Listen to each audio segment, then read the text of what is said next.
Muy buenos días a todos. Mi nombre es Felipe Gaitán, soy el vicepresidente tanto del capítulo de Potencia y Energía de IEEE para Colombia como de la sección de IEEE Colombia. El día de hoy vamos a continuar con una serie de webinars que hemos venido desarrollando acerca de protecciones eléctricas en sistemas con fuentes de energía alternativas. Para el día de hoy vamos a dar continuación a una charla que tuvimos en el mes de agosto sobre coordinación de protecciones para estudios eléctricos que involucran la inclusión de parques solares fotovoltaicos a redes de distribución local o redes de transmisión regional. En ese orden de ideas, el día de hoy de nuevo nos acompaña Santiago López Villa para dar la charla Coordinación de protecciones de sobrecorriente direccional y de distancia en redes con parques solares fotovoltaicos, mitigación del efecto infit. En esta ocasión vamos a abordar los criterios para el ajuste de las funciones 21 y 67 para el análisis de coordinación de protecciones orientados a garantizar la operación segura y confiable de parques solares fotovoltaicos conectados a sistemas de distribución local y sistemas de transmisión regional. Santiago es ingeniero electricista, especializado en el área de protecciones eléctricas. Él es egresado de la Universidad de Antioquia y en este momento está cursando la maestría en transmisión y distribución de la Universidad Pontificia Bolivariana. Actualmente Santiago es ingeniero del área de protecciones eléctricas en Ingeniería Especializada S.A. Entonces, como todos bien saben, Santiago va a realizar la presentación. Pueden dejar sus preguntas en el chat. Al final se las compartimos al conferencista. Y Santiago, sin más preámbulo, ya el público es todo tuyo. Vale, vale, muchas gracias, Felipe. Bueno, buen día a todos nuevamente. Entonces, ya tratemos de darle.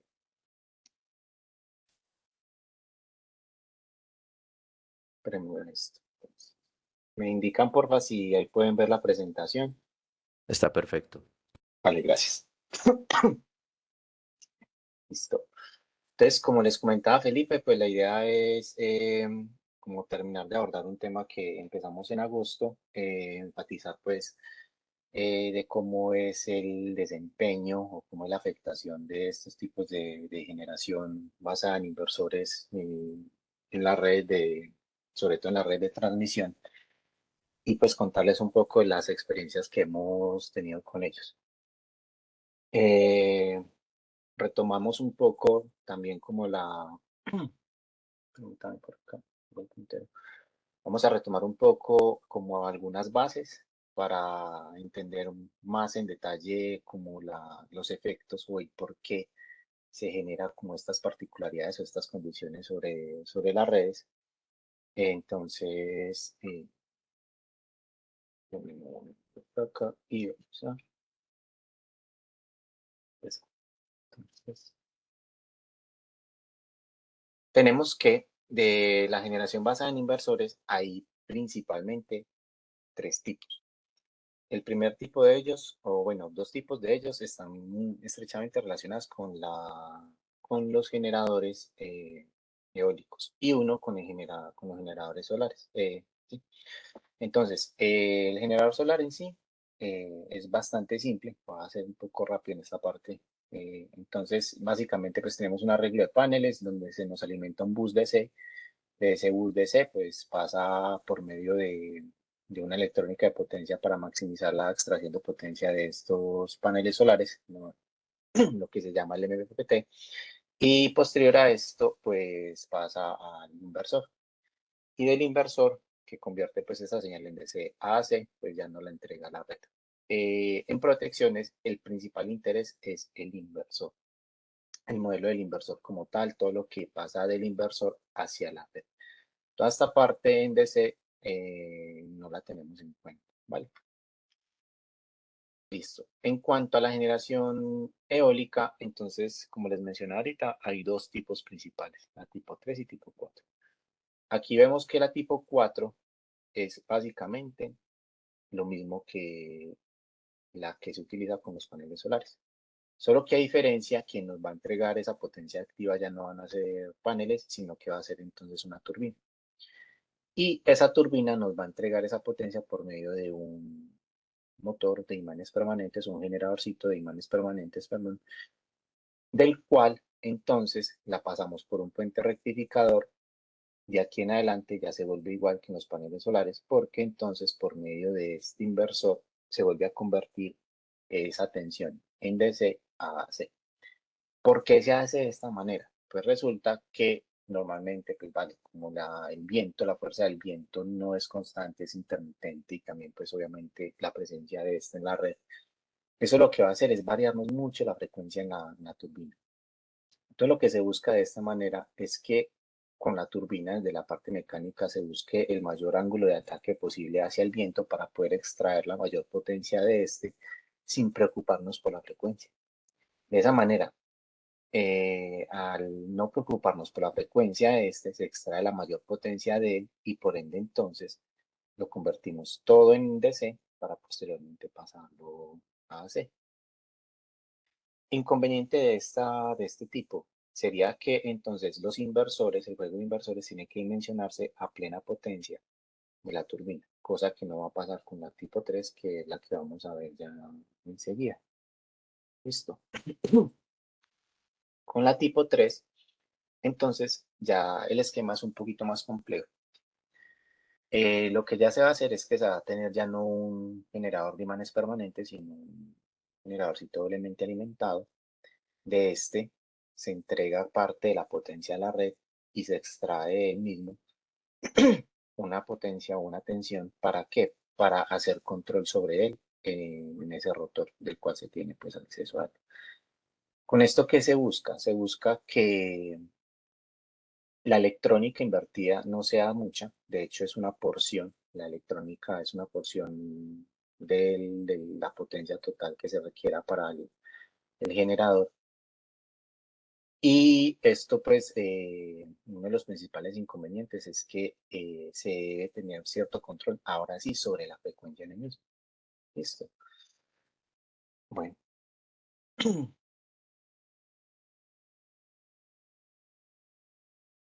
algo para tener presente ahorita más adelante es que los dos tipos de fuentes son muy diferentes. Es decir, si yo tengo una fuente completamente basada en inversores, el comportamiento va a ser muy distinto a como si lo tuviera de esta manera híbrida. Es decir, cuando yo tengo este generador o este motor conectado a la red, tengo un comportamiento muy distinto en los estados subtransitorios o transitorios, dado que ese comportamiento viene dado principalmente por las características constructivas del elemento. Mientras que si tuviese, por ejemplo, una generación tipo 4 de eólica o una solar, que la cual es plenamente basada en inversores, ese comportamiento está dado por el control. Y eso es entonces lo que vamos a ver ahorita más adelante, como esos tipos de comportamientos y de inconvenientes que nos generan. Entonces, para un estudio, obviamente, es muy importante considerar si es un tipo 3 o un tipo 4 ese modelo para poder discriminar de manera adecuada el comportamiento o el desempeño de las potencias en la red. Entonces, como les mencionaba anteriormente, cuando yo tengo las corrientes de corto para un generador convencional, se presentan subidas de corrientes típicas, esto es lo que estamos pues acostumbrados. Para este caso, por ejemplo, se ve que es una falla bifásica aislada, dado la subida de corriente, precisamente solamente en la fase A y la fase C, y estar en contrafase de ellas, ¿vale? Eh, de aquí se ocurre alrededor de los 50 milisegundos, entonces, perdón, de esta se infiere también que pues, el cambio de la corriente es significativo, como estamos normalmente acostumbrados a ver. Permítanme acá,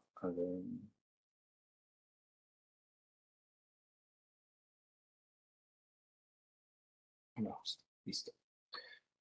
Entonces, en cambio, cuando tenemos entonces la generación basada en inversores, La presentación de una fuente es básicamente la representación de una fuente de corriente, como lo vemos acá, controlada, que incluye la restricción de la inyección de corriente de secuencia negativa por parte del control y de secuencia cero por parte del tipo de conexión. Ya vamos a ver un poco más de detalle en esto. Pero los controles de los IGBTs están diseñados para reducir la corriente de falla y minimizar el daño térmico en la conmutación de estos mismos, ¿vale? Y así pues reducir también la corriente de secuencia negativa, la cual me puede generar sobretensiones en el bus DC. Entonces, esto lo que está haciendo en sí es que está de cierta manera desafiando los principios por los cuales hemos venido muchos años utilizando para los esquemas de protección convencionales o las funciones de protección convencionales, las cuales se basan mucho o se apoyan bastante en las cantidades de componentes de secuencia, ¿vale? Entonces, de este circuito de secuencia, como les mencionaba acá, básicamente al yo tener una impedancia de secuencia negativa infinita, pues vale, no tengo circulación de corriente de secuencia negativa y solamente voy a tener aporte de secuencia positiva. Este aporte de secuencia positiva está muy relacionado con el control, como les mencionábamos, pero a su vez, entonces también viene limitado por la electrónica del inversor. Y esa limitación, que esto es una pregunta que nos han hecho típicamente, ¿cuánto puede ser la corriente que pueda aportar estos tipos de parques? Básicamente o típicamente más bien, puede estar alrededor de 1.1 a 1.2 veces la corriente nominal del inversor. Entonces, a eso súmale pues la cantidad de inversores que tengan en paralelo y se espera que la máxima corriente de corto que te pueda aportar un parque solar o una generación tipo 4 de eólica no va a superar el 1.2 veces por unidad de la corriente nominal del parque o perdón, de los inversores, ¿listo? En su totalidad. Esto normalmente, no, he hecho el control del aporte de corriente que hacen los inversores vienen dados por esta ecuación. Entonces, a lo que va esto es que si yo tengo una falla, por ejemplo, externa a la red o tengo una caída de tensión eh, pequeña, este delta es pequeño. Y al este delta ser pequeño, yo tener y multiplicarlo por un factor K, un factor ganancia, y la corriente nominal del inversor, eh, esto es lo que me va a indicar cuánto va a ser esa corriente que va a aportar el inversor, siempre y cuando no supere la corriente máxima. Esa corriente máxima viene determinada por el datasheet o viene determinada por el fabricante. Si este factor o esta ecuación, el resultado de esta ecuación supera la corriente máxima, pues simplemente se va a inyectar la corriente máxima, ¿vale? Entonces, importante este dato para tenerlo presente. Y lo que mencionábamos aquí, pues a partir también de redes de secuencia, vamos a ver que el aporte como tal de las estaciones convertidoras de secuencia cero, de corriente de secuencia cero, va a ser nulo, va a ser cero. Normalmente, pues los inversores están conectados a los transformadores elevadores que en su lado de alta están en delta y por ende, pues ese aporte es cero. ¿Listo? No, que no se confunda, por favor, los transformadores convertidores, que son los que reciben el juego de inversores. Ahorita vamos a ver un poco más en detalle esta parte, pero para tratar de hacernos entender un poquito mejor, eh, que no se confundan. Las estaciones convertidoras, que son los transformadores de normalmente, típicamente de 5 o 6 megas, me elevan la potencia entregada por los inversores directamente hacia la red en una red de media tensión y que no se confunda con el transformador de potencia de la subestación de todo el complejo de la generación distribuida. Listo. Ahorita vamos a ver un poquito más en detalle de una distribución típica, porque son dos tipos de transformadores diferentes. Entonces, vale, en comparación a como lo veíamos ahorita, esta ya es la corriente de corto de un parque de generación, de un parque tipo 4 de generación eólica. Entonces, veamos que los cambios de corriente apenas son apreciables, no logran apreciarse como lo veíamos ahorita con una generación convencional. Y esto, como los mencionábamos ahorita, es debido pues al control que se da sobre el convertidor durante la falla. Como les mencionábamos pues ahorita, la corriente del generador convencional, perdón, la corriente del generador basada en inversores está alrededor del 1.1, mientras que si uno lo considera un generador convencional, esa corriente de falla puede estar alrededor hasta de 5 veces. ¿Vale? Listo. Esta es una topología entonces típica o un arreglo típico para un sistema o un complejo de generación renovable, solar en este caso, y como les mencionábamos ahorita, o sea, aquí estas son las estaciones convertidoras, típicamente 5 o 6 megas, de las cuales me reciben en paralelo todo un arreglo de inversores, ¿listo?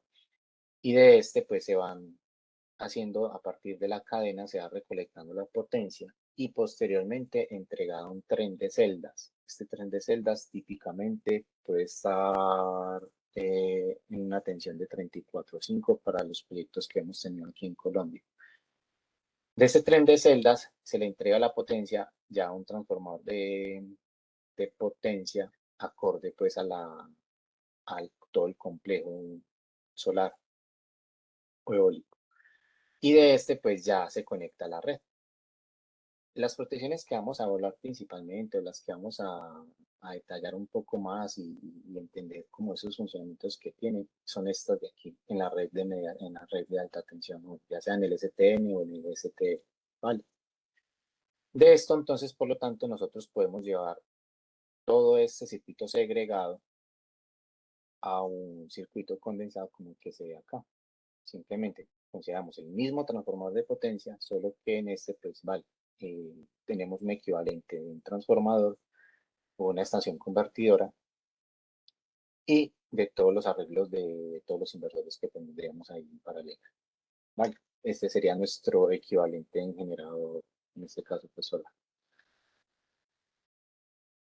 Entonces, los principales retos o los retos pues, que se tienen con las protecciones en la transmisión va a ser que el despeje o la detección en las condiciones de islas no intencionales, esto es un tema pues que puede incluso merecer una charla adicional en caso de que no nos alcance el tiempo, el cómo nos afecta esto pues para la detección de esas islas no intencionales. Bueno, el mayor riesgo de sobrealcances en las protecciones de distancia, ya lo vamos a ver un poco más en detalle. Se presenta un bajo aporte de secuencia negativa o dificultades con la polarización basada en estas cantidades. Entonces, como les mencionábamos ahorita, no tengo aporte de secuencia negativa en caso de que el fabricante no me dé la opción. Recordemos que el aporte de secuencia negativa me implica entonces una configuración en el control. No todos los fabricantes lo tienen. Y si lo tienen, es pequeña. No es tan grande tampoco. Si la secuencia positiva ya de por sí es menor o es pequeña, pues la de secuencia negativa tampoco es que vaya a ser muy grande. Sin embargo, pues sí me puede ayudar obviamente a mejorar un poquito más los perfiles de tensión cuando tengo fallas en la red. Pero, pues bueno, sigo teniendo las mismas limitantes, obviamente. Y sobre todo, pues entonces también ahorita lo vemos un poco más en detalle en cuanto a la polarización basada pues en estas cantidades de secuencia negativa. También es un factor que ha venido afectando bastante pues el desempeño de las protecciones en nuestras redes de transmisión. Obviamente, pues los efectos transitorios al instante de la ocurrencia de las fallas externas, pues como lo vemos ahorita, son apenas apreciables el comportamiento o el desempeño pues o la corriente que nos entrega estos inversores ante las fallas en la red. Ese transitorio pues es también apenas apreciable.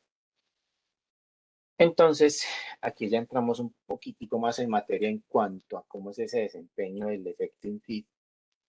Entonces, tenemos lo siguiente. Para una red convencional, ¿vale? Donde yo tengo una falla como en este caso, aquí en cierto porcentaje de la línea, tengo un porcentaje de la línea XL y por aquí pues 1 menos XL, cierto porcentaje. Tengo un aporte de mi lado A y un aporte de mi lado B. Listo. El relé que yo estoy evaluando, considerando es este relé, el relé B. Entonces, este relé para poder medir esa impedancia, el que va a hacer, él va a medir, obviamente, la corriente que pasa por él y el voltaje que tiene acá. Es decir, el voltaje en A. Por ende, el voltaje o la impedancia que se va a reflejar acá va a estar dada por la corriente, por este porcentaje de línea fallada, por la impedancia de la línea fallada, y a su vez, entonces, por la resistencia de falla, por la corriente que va en A y por la corriente que va en B, es decir, por esta ecuación. Cuando yo hago el despeje de esta ecuación y quiero obtener entonces esta impedancia aparente, es decir, el voltaje sobre la corriente, en el punto A obtengo esta expresión, de la cual, pues, de cierta manera, cuando lo llevo a un diagrama fasorial, pues o un diagrama de impedancias, puedo obtener entonces la ZL, que vendría siendo este pedazo, la porción de L, la resistencia de falla, que vendría siendo este vectorcito de acá, más un vector error o un vector dado el defecto infit, que sería básicamente la resistencia de falla por la relación de la corriente del extremo remoto por mi corriente. Entonces, veamos dos cosas muy interesantes de esta parte, y es que si, por ejemplo, mi extremo remoto no tiene ningún aporte de corriente, este factor se hace cero. Quiere decir que yo puedo medir mi impedancia de línea más la impedancia de la falla tal cual.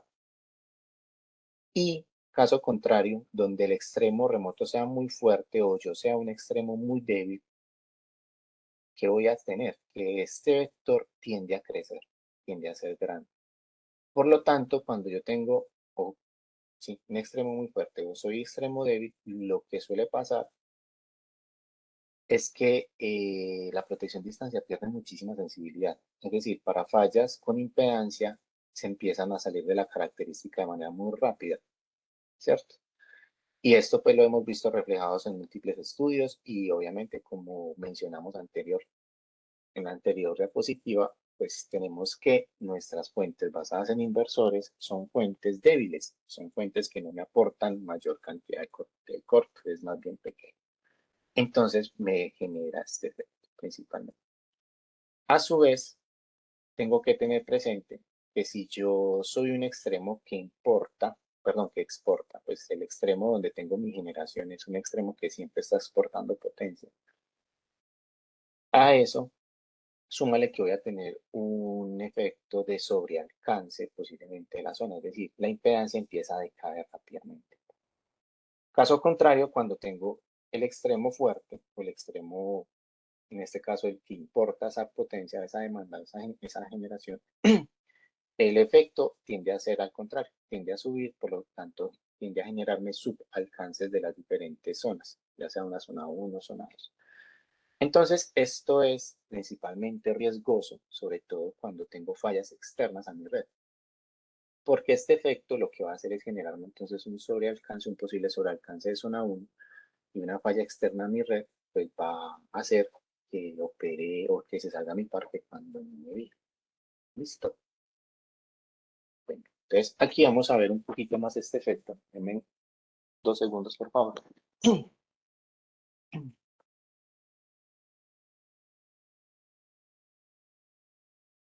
Entonces, como les comentamos de la anterior presentación, cuando yo tengo una resistencia de falla cero, normalmente, pues sí, voy a ver solamente la impedancia en mi línea. Y en la ecuación, pues es claro. Si mi resistencia de falla es cero, ¿qué me queda? Solamente la impedancia de mi línea. Perfecto. Pero es que las fallas no son tantas. O sea, la falla siempre tengo ya sea una resistencia de arco, una resistencia dada a un árbol que toque a mi línea, o la misma resistencia de retorno, ya si es una falla eh, a tierra o hacia el guarda, ¿cierto? Esto es muy ideal, esto no pasa. Las fallas tienen cierto valor de impedancias, por lo que mencionábamos ahorita. Entonces, cuando yo tengo un sistema convencional, así sea fuente débil, pero es un sistema convencional, las fallas van a tender también a decaer o a generarse cierto sobrealcance, posiblemente la zona uno, como lo vemos aquí en este rayito en gris, pero no es tan fuerte, no es tan diciente como si fuera una generación basada en inversores, como en este caso, que las fallas tienden a tener un sobrealcance muy brusco, a tener una incursión muy brusca, como lo vemos acá. Entonces queríamos mostrarles como con esta presentación el contraste de las dos, teniendo una generación convencional a tenerlo pues con una generación basada en inversores.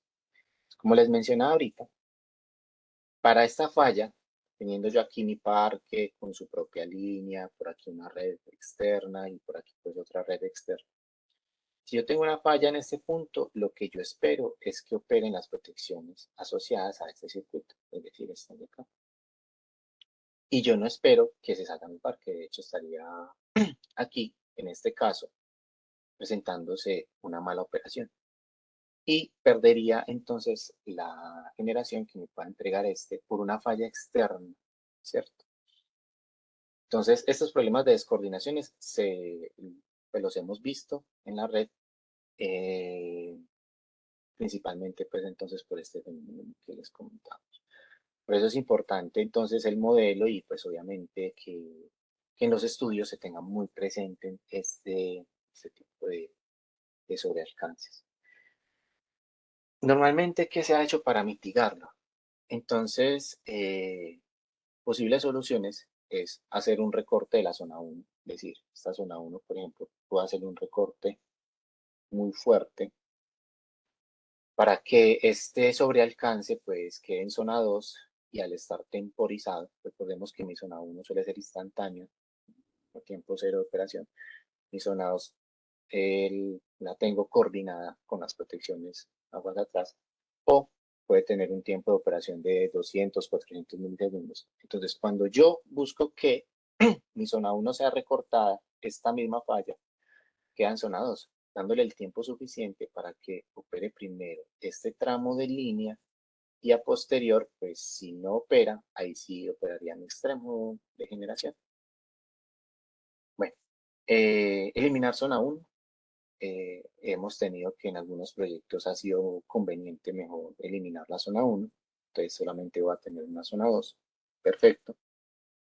Temporizar zona 1 también es otra opción, no es muy común, pues de temporizar zona 1 o hacerle un recorte muy brusco de zona 1, pues es como tenemos zona 2. Entonces, dependiendo del análisis y del criterio pues que tenga el ingeniero y el revisor y el operador de red, obviamente, y de los interesados, pues se puede llegar a un acuerdo en este caso. En ocasiones, pues al eliminar la zona 1, se prefiere entonces implementar un esquema de fuente débil o weakening bit, de tal manera que no opero cuando tengo fallas externas que me puedan generar estos sobrealcances, y con un weakening bit pues puedo garantizar que voy a operar solamente para cuando ocurran fallas internas a mi línea. Listo. Otra solución, que esto pues también depende del fabricante del relé, pero normalmente suelen dar la opción de poner umbrales de corriente. Es decir, si bien la cantidad actuante de mi protección distancia es la impedancia como tal, yo también le puedo dar un umbral de que no opere para determinados valores de corriente. Pues ya sabemos que para las fallas externas, como se me generan deltas de tensión de prefalla y posfalla pequeños, el aporte de corriente de mi parque es pequeño. Entonces, si yo le pongo un umbral a ello, pues va a ser que no opere. ¿Listo? Pero si la falla es interna o muy cercana a mi fuente, pues esos umbrales de voltaje son mayores. Por lo tanto, recordemos aquí la ecuación, permítanme, voy a volver. Si mi falla es cercana al parque, estos deltas de tensión son mayores y dado el factor de ganancia que tenga, pues puedo buscar que el parque inyecte la mayor corriente corto posible. Entonces, con estos umbrales, como les mencionaba, agregando umbrales de corriente, pues podría entonces operar o buscar operar internamente, y para las fallas externas, pues se me genere un bloqueo. Lo mejor en sí es que se ponga un esquema más bien robusto, con unas funciones, distancias de línea. Suele ser la mejor solución, solamente que obviamente hay proyectos que no lo permiten, ya sea pues porque esto genera pues un costo adicional para el esquema, ¿vale? Pero en sí es lo mejor para estos casos. En este tipo de generación no es tan conveniente entonces utilizar la protección de distancia por este problema que hemos evidenciado. Bueno, eh, esto es alguna presentación que habla de la protección anti-isla, más o menos, de cómo es el funcionamiento de ella. Si la vemos, si nos queda un espacio, al último la podemos ver un poco para hablar de la retroalimentación positiva que se tiene en un esquema, perdón, un anti-isla activo de los inversores. Pero bueno, vamos que no es nuestra prioridad. En cuanto a la polarización, entonces también se nos presenta otro inconveniente. Entonces, nuestro parque, o nuestro equivalente del parque, perfecto, conectado a través de dos líneas que están en paralelo, es decir, hay una copla entre ellas. Listo. Entonces vamos a ver cómo me puede generar una mala operación. Eh, partamos de algo. Primero, expliquemos cómo funciona un esquema de sobrecorriente direccional en comparación direccional. Y luego veamos entonces las cantidades polarizantes, cómo nos puede generar una mala operación. Entonces, si ocurre una falla internamente acá, donde estoy señalando, yo voy a tener una sobrecorriente que va por este extremo y también a su vez por este extremo. ¿Listo? Por ejemplo, una corriente cercana a la falla, perdón, cercana a esta subestación del lado derecho, viene una corriente por acá, ¿vale? Y hay una corriente que viene por este otro circuito, ¿listo? Entonces me puede dar arranque de la protección de corriente, tanto de este extremo como de este extremo. Entonces, si la protección del extremo A, es ese extremo izquierdo, ve la falla, es decir, la 67 ve la falla, y a su vez ella recibe un permisivo del extremo remoto, es decir, el extremo remoto también ve la falla, entonces, a partir de una lógica simple, yo puedo acelerar el disparo. Listo. Lo mismo pasaría con el extremo remoto, es decir, este extremo B. Como este extremo, el extremo B, él ve la falla, ¿cierto? El extremo derecho aquí, él está viendo esta falla, y está recibiendo un permisivo del extremo A, de este extremo izquierdo, entonces simplemente acelera y dispara. Perfecto. Esto siempre y cuando yo detecte bien las direcciones. Pero que hemos hablado desde el principio de la presentación, que mi parque no aporta corriente de secuencia cero. Perdón, secuencia negativa, disculpa. Mi parque no aporta corriente de secuencia negativa. Y cuando yo tengo líneas acopladas, normalmente o lo típico es que yo la polarización la configure con secuencia negativa. ¿Por qué? Que resulta cuando las líneas acopladas ocurren una falla en una de las líneas, me genera inducción sobre la línea en paralelo. Esto lo que puede hacer es generarme una tensión, unas corrientes de secuencia cero, de las cuales me pueden generar una mala polarización si polarizo por secuencia cero. Por ende, cuando tengo líneas acopladas, siempre es preferible tener polarización por secuencia negativa, porque se me elimina este riesgo. Pero ¿qué pasa? Que es que este extremo de acá no tiene aporte de secuencia negativa, pero sí tiene aporte de secuencia cero. Ese aporte de secuencia cero que viene del parque es básicamente por el transformador de potencia. Es decir, la impedancia de este transformador de potencia me representa un retorno de secuencia cero, el cual sí es relevante dependiendo obviamente de la potencia del par, más que el par de la potencia del transformador. Entonces, si yo polarizo por secuencia cero en este extremo, porque sí tengo cantidades polarizadas, y secuencia negativa en este extremo, pues resulta que podría generárseme una mala operación por este sentido. Entonces, en el otro caso, cuando yo ya tengo una falla externa, Entonces, esta falla externa, este relé puede haber actuado en tiempos de operación instantáneos, ¿vale? Pero entonces la falla queda alimentada desde este lado, viene, y sigue este camino. Él lo puede ver en forward, la puede ver en forward. Pero a su vez, este equipo o este extremo también la puede ver en forward porque su cantidad de polarización es la secuencia cero. Y por ende, entonces se me cumplen las condiciones para que se me genere un disparo acelerado y por ende una falla externa me podría generar esa mala operación. Listo.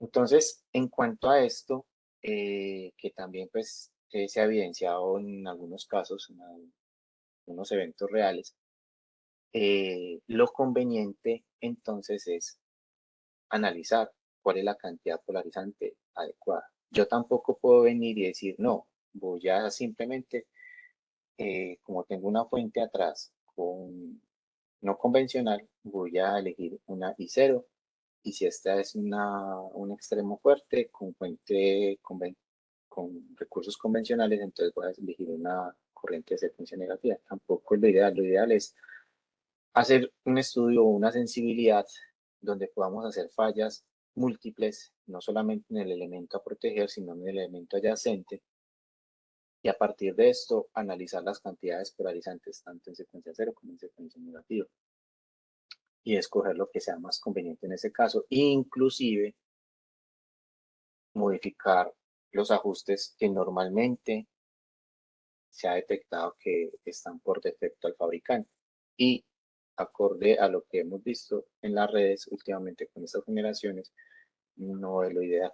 Lo ideal es poder hacer a partir del estudio y a partir de la sensibilidad, detectar cuáles son estos ajustes idóneos. Me explico. Por ejemplo, esto fue un caso en el cual se analizaron las fallas teniendo en cuenta la polarización por secuencia negativa. El vector azul es el que me señala las fallas correctamente detectadas. Entonces, veamos que consecuencia negativa es, perdón, antes de este vector, como me señala la dirección de las fallas correctamente detectadas, este abanico en rojo me está indicando la zona correcta de operación que vendría siendo esta parte que señalo. Y todo lo que caiga en esta zona por fuera son fallas que son vistas de manera inadecuada. Por ejemplo, una falla en reverse vista en forward o viceversa. Entonces vemos que consecuencias negativas, si bien tengo una gran cantidad de fallas que puedo detectar de manera adecuada, hay otra cantidad por acá que no. Este ejemplo pues está basado en unas metodologías en las cuales, como le mencionaba, pues mencionábamos ahorita, es hacer múltiples fallas en varias partes de la red con diferentes tipos de fallas y con múltiples impedancias de falla. Y toda esa cantidad de fallas, pues de este análisis obtenemos esto. ¿Listo? A partir de analizar cuál es ese vector o ese ángulo entre el vector de voltaje de secuencia negativa y el de corriente. Caso contrario, entonces, para ese mismo ejercicio, cuando se hacía el análisis por secuencia cero, veíamos que todas las fallas eran vistas de manera correcta.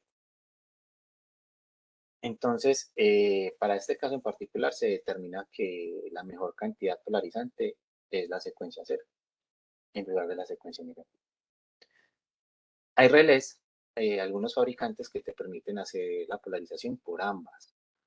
De hecho, esa direccionalidad, los fabricantes te indican si quieres hacerlo solo por una, es decir, solo secuencia negativa o solo secuencia cero, o ambas. ¿Listo? Entonces, por ejemplo, para este caso, pues indiscutiblemente no se pone esa OR en la cual me detecte con los dos tipos de polarización, sino definitivamente eliminar la secuencia negativa y dejar solo secuencia cero. Listo. Bueno, entonces, como para ir terminando y ya dar un espacio a las preguntas, eh, hay algunas dificultades adicionales. Entonces, en los relés donde los algoritmos consideran las relaciones de corriente respecto, o la corriente de fase con respecto a la corriente de secuencia cero, pues el desempeño de la protección puede verse afectado, lo que podría derivar en operaciones incorrectas o pérdidas de sensibilidad. Recordemos entonces que en un sistema convencional la corriente por las fases falladas tiende a ser grande, pero aquí ya no aplica. Entonces estas relaciones de corriente de falla con respecto a la corriente de secuencia cero ya, ya se sale de lo típico, y por ende algunos algoritmos de relés que consideren esto pues se pueden ver muy afectados. Los algoritmos de protección disponibles están diseñados principalmente para redes con generación convencional, por lo que su desempeño puede no ser óptimo en sistemas con generación basada en inversores. Listo. Las funciones distancias aplicadas en los alimentadores de barras colectoras no resultan idóneas, ya que son líneas muy cortas, acorde al CIR, lo que puede generar sobrealcances. Esta condición también aplica para las líneas de alta tensión. Me explico. Recordemos que el CIR es como un factor que me determina qué tan grande eléctricamente es mi línea con respecto a mi red. En líneas largas, es decir, con líneas con gran valor de impedancia, la protección de distancia es excelente, es una muy buena opción. Dado pues que también, si yo ya tengo una diferencial, recordemos que hay ciertas limitantes en kilómetros para las protecciones diferenciales, la lactancia y varios factores ahí. Entonces, para líneas largas, mi factor de distancia, mi protección de distancia es idónea, es muy buena. Pero para las líneas cortas, no. En líneas cortas, yo ya lo que empiezo a obtener es que esto, al ser tan pequeño, se me genera sobrealcances por la zona. Entonces, cuando eh, tengo mi red en el parque solar, algunos nos han preguntado, venga, ¿y por qué no le pongo protección de distancia a mis alimentadores? No es idóneo. Estos alimentadores, máximo, lo que hemos visto en máximo, al menos en lo que me ha tocado a mí, han sido 3, 4 kilómetros. Tampoco es muy grande. Y en comparación a esa impedancia con respecto a la red, muy pequeña. Entonces, el CIR da muy pequeño, por lo que refleja que es una línea muy corta. Entonces, yo ponerle protección distancia a estos alimentadores, lo que va a hacer es generarme más bien malas operaciones. De igual manera, no es necesario, porque estos alimentadores que vienen dados por protecciones de sobrecorriente, me suele bastar, dado que como son circuitos de cola, pues puedo poner en un tiempo relativamente pequeño a ellos para despejar las fallas de manera rápida. Listo. Entonces, esa observación, hagamos atención, porque la pregunta ya no la han hecho. Se recomienda realizar un análisis detallado de las cantidades polarizantes y verificar entonces el desempeño del ángulo de polarización, asegurando que la correcta respuesta ante distintos tipos de fallas, que era lo que mencionábamos ahorita.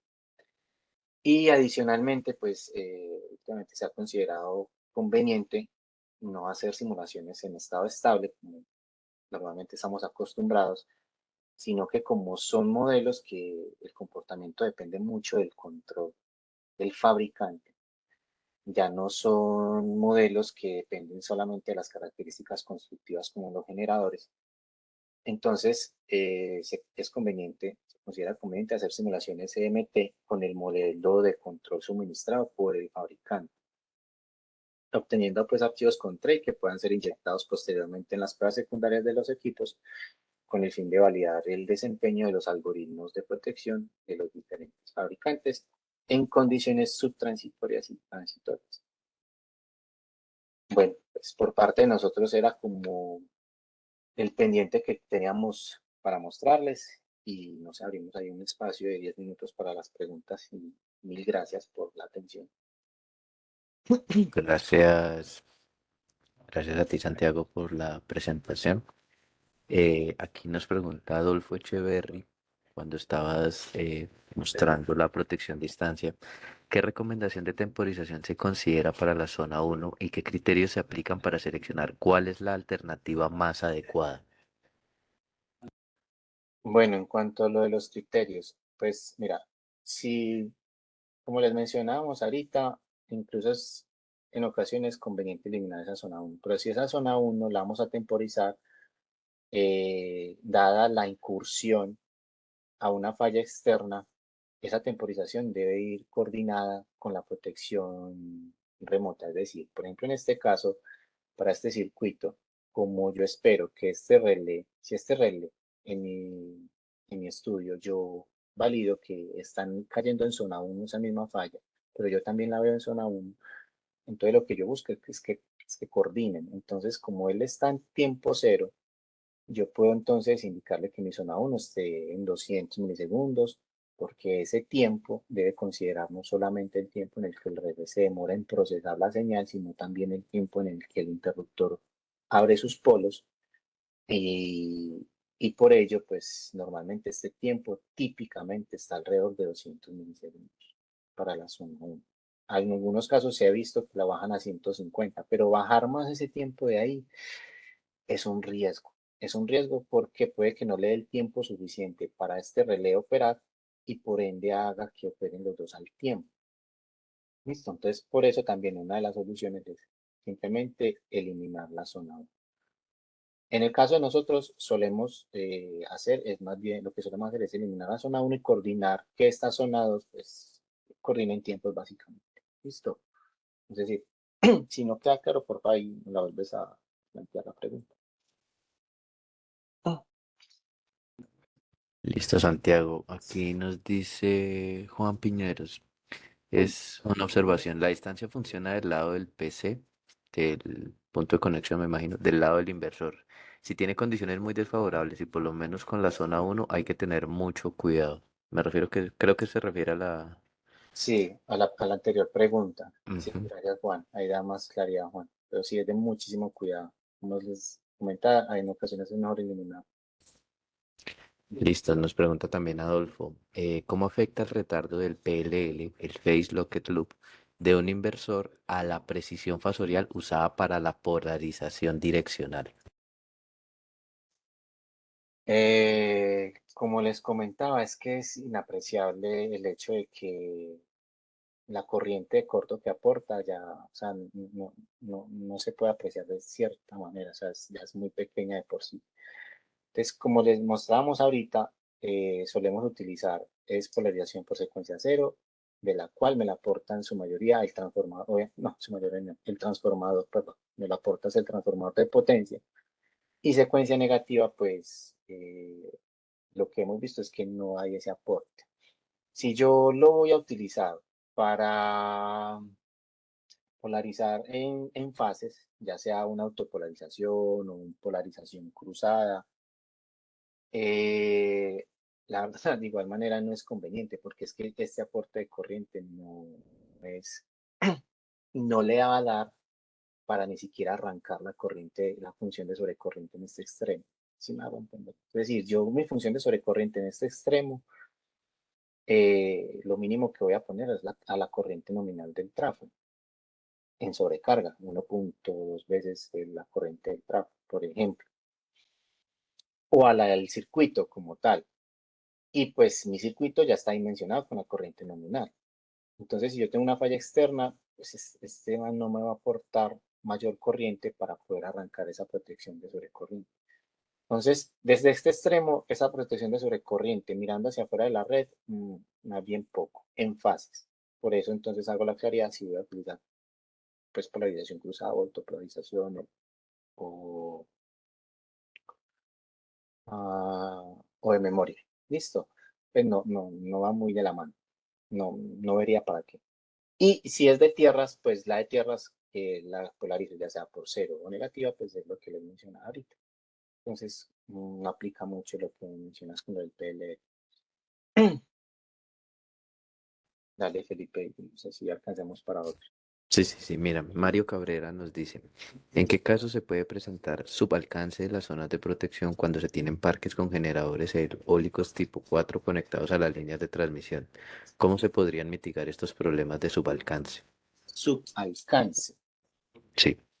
Pero bueno, tratemos de. Mira, entonces recordemos que el subalcance se presenta sobre todo cuando tengo un extremo fuerte. Cuando tengo parques, te estaría entendiendo que si tienes un parque y tienes subalcances en las distancias, es porque ese parque es más fuerte que la red. No me ha tocado, no me ha tocado ver lo que el parque que yo estoy conectando sea más fuerte que la red en estos casos para generar este recorte pequeño. Y lo otro, y lo otro es que si yo tengo un parque y lo estoy exportando y el subalcance, como se ve aquí en esta presentación, se me presenta es cuando yo tengo la importación. Entonces, habría que mirarlo. Bueno, igual, respondiendo a la pregunta, si yo tengo subalcances en sistema X, lo que podría mirar, ojo, siempre y cuando pues ya deje de detectar impedancias pequeñas. Es decir, normalmente esperamos ver impedancias hasta de 5 ohmios. De hecho, los lineamientos que tenemos en Colombia, los acuerdos CNO, perdón, ellos me indican allí cuánto debe ser esas impedancias mínimas que yo tendría que estar viendo y si no, entonces entrar a proponer. Sería del acuerdo 1937, listo, para que lo tengas presente. Allí en los lineamientos te dicen cuánto es la impedancia que debería estar viendo tus protecciones, sobre todo la de distancia, ya sea en zona 1 y zona 2. Entonces, si tienes subalcances y se evidencia que no tienes problemas adyacentes, pues una solución o una propuesta sería poder ir al subirle el alcance a la zona 2. Ojo, siempre y cuando en otros escenarios no te generen ese problema. Igual recuerda, el principal objetivo de la zona 2 es terminar de cubrir lo que queda por proteger de la línea. Es decir, mi línea, la idea de ella, en este caso, que tengo generación convencional aguas atrás, la idea principal de la zona 1 es, listo, ser altamente selectiva y proteger mi línea. Pero en la zona 2 es terminar de proteger lo que queda de mi línea. Listo. Entonces no tengo que necesariamente ver todas las impedancias, ¿no? Vale, Felipe, con la... Perfecto. Mira, Johan Andrés nos hace una pregunta y de paso, pues también aprovecho para dar publicidad al siguiente webinar y es, ¿hay alguna afectación adicional si el IBR es grid forming en vez de grid following? En ese orden de ideas, a los todavía más de 100 asistentes que están acá, la charla de la próxima semana va a estar enfocada a las mejores prácticas de grid forming alrededor del mundo. Se va a enviar al correo de los que se inscribieron y aceptaron recibir más información sobre los siguientes webinars y también va a estar en las redes sociales que les publicamos en el chat. Entonces, Santiago, qué pena y que puse una comercial en medio de la pregunta, pero de nuevo te la repito. ¿Hay alguna afectación adicional si el IBR es grid forming en vez de grid following? No. Entonces, mira, las principales inconvenientes de ello, como lo mencionábamos ahorita, es que eh, desde el control, lo que yo estoy buscando es limitar la corriente de corto, precisamente por las limitaciones térmicas que pueda tener mi inversor. Es eso. Y lo otro, entonces, es que si yo en algunas de estas dos redes, de estos dos modos de control, voy a buscar inyectar más corriente de secuencia negativa, esa amplitud de corriente de secuencia negativa que pueda inyectar, lo que me va a afectar es el mi luz DC del inversor. Entonces, como les mencioné ahorita, está muy dada por el fabricante. Por eso es muy conveniente siempre contar con el modelo del fabricante para poder determinar qué tanto me está afectando el desempeño de las protecciones en mi sistema. Y ojalá fueran en simulaciones EMT, como les comentamos, porque en simulaciones RMS se tiene en cuenta, es un modelo en estado estable y es así sencillo. Y no tengo en cuenta, lastimosamente, esa parte del control. No, y Felipe, no sé si nos queda espacio para otro. Sí, me estaba Ok, sí. mirando. Sí, sí. Primero que todo, Luz Aida, Ana, están solicitando la presentación. Entonces, luego, si quieres, Santiago, nos la haces llegar para enviársela a los interesados. También nos están agradeciendo la presentación. Y la última pregunta que tenemos acá en el chat es de Nasser Mendoza, y nos dice, ¿se ha analizado el efecto sobre la selección de fases en el esquema de disparos monopolares? también el efecto de la corriente dinámica de reactivos del inversor. Listo, la corriente dinámica en el inversor Nasser es muy bueno, pero como te comentaba, si se tiene el modelo EMT, típicamente el fabricante no lo suministra para todos los software. Hasta donde lo hemos visto, lo han suministrado para software PSK. Listo. Y sí, obviamente si se tiene este modelo, como les mencionaba al final, lo ideal es obtener a partir de él el comportamiento que se espera real de él y generar los archivos con trade para inyectarlos al relé y validar el desempeño del relé. Una cuña adicional es que en ocasiones solemos creer ciegamente, lastimosamente, en el modelo del relé que se tenga en el software de simulación. Y eso creo que no es lo ideal, creer ciegamente en este modelo, dado que son modelos que, como les comentaba al inicio de la presentación, son modelos que se hacen o que se hicieron pensando en sistemas convencionales, sistemas en los que ya era el comportamiento en estado estable, ¿cierto? Y aparte de eso, es una interpretación del desarrollador del software hacia lo que el fabricante indica en sus manuales. Nos hemos encontrado también que hay fabricantes que en el manual indican algo, pero en ocasiones en artículos adicionales complementan esa información. Y quien desarrolla entonces los modelos de los relés, desafortunadamente en algunas ocasiones podría llegar a omitir esa información. Entonces, no sé, Felipe, ¿me puedes volver a repetir esta pregunta de Nasser que es muy interesante como para ver si la abarcamos toda? Sí, mira, la primera parte de la pregunta es, ¿se ha analizado el efecto sobre la selección de fases en esquema de disparo monopolar? No, entonces está muy orientada con los resultados que se tengan de la simulación dinámica. Y bueno, el algoritmo de selección de fases también. Este, de hecho, que les comentaba aquí al inicio, está muy determinado para sistemas convencionales y obviamente es el que también me abre la puerta a seleccionar de manera adecuada la fase fallada y pues como les comentaba, para este tipo de sistemas no es lo mejor. Dale, Felipe. Y la otra parte era, ¿Qué efecto tiene la corriente dinámica de reactivos del inversor? bueno, es a lo que le comentaba ahorita, entonces yo Ujú. creo que ya con eso respondemos. Vale. Y la Sí, que sí. sigue, la última, y como por no dejar. Sí, mira, aquí Marcos nos dice, conociendo los aportes limitados de corriente de cortocircuito, los IBR, ¿se puede trabajar solo con funciones de protección de tiempo corriente obviando las funciones 21 y 87L? No, peor. O sea, entiendo, ¿me lo vas a repetir, por favor? Qué pena con vos. Conociendo los aportes limitados de corriente de cortocircuito de los IBR, ¿se puede Ajá. trabajar solo con funciones de protección de tiempo corriente obviando las funciones 21 y 87L? No, es peor. Entonces, mira que como yo no tengo corriente de corto aportada desde el inversor, entonces las curvas de tiempo corriente pues, no van a tener arranque.